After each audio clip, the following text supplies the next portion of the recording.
சோதனை மேல் சோதனை போதுமாடா சாமி அப்படிங்கிற மாதிரி இருந்துச்சு இந்த சாலட் பாரை பார்க்கும்போது. எனக்கு சாலட் போய் சாப்பிட்லாம் அப்படிங்கிறதே நமக்கு என்றைக்காவது ஒரு நாள் தான் தோணும்.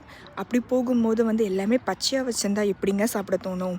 கீரை பச்சையாக இருந்துச்சு, சரி ஓகே அப்படின்னு சொல்லி அடுத்ததுக்கு வந்தால் காலிஃப்ளவரும் பச்சையாக வச்சுருந்தானுங்க, வேக கூட வைக்காமல். அதுக்கப்புறம் ப்ராக்கலியும் அதே மாதிரி ராவாக இருந்துச்சு, வேக வைக்காமல். மஷ்ரூமும் பக்கத்தில் இருக்கிற மஷ்ரூமும் பார்த்திங்கன்னா வேக வைக்காமல் ராவாக இருந்துச்சு. என்னடா எல்லாமே பச்சை பச்சையாக வச்சுருக்கிறீங்க அப்படிங்கிற மாதிரி இருந்துச்சு. அப்புறம் கடைசியாக கொஞ்சம் சுண்டல்லாம் இருந்துச்சு, பீன்ஸு, அப்புறம் சென்னா சுண்டல், கார்னு, இதெல்லாம் கொஞ்சம் வெந்திருந்துச்சு. சரி ஓகே அப்படின்னு சொல்லி அதை வச்சு கொஞ்சம் அட்ஜஸ்ட் பண்ணியாச்சு. அப்புறமேல் இங்கே ஹைலைட்டே பார்த்திங்கன்னா பீட்ரூட்டில் ஊறுகாய் போட்டிருந்தாங்க. இது பிக்கிள்டு பீட் அப்படின்னு சொல்லிட்டு இதுக்கு பேர் வச்சுருந்தாங்க. இது ரொம்ப நல்லா இருந்துச்சு. நம்ம கூட வீட்டில் ஒரு நாள் பீட்ரூட்டுக்கு ஊறுகாய் போட்டு சாப்பிட்ணுங்க. பீட்ரூட் பிடிக்காதவங்களுக்கு இந்த மாதிரி போட்டு சாப்பிட்டா நல்லாயிருக்கும்னு நினைக்கிறேன். கடைசியாக எக்கு, அப்புறம் மீட்டு, மேயோ இதெல்லாம் ட்ரெஸ்ஸிங்லாம் வச்சுருந்தாங்க.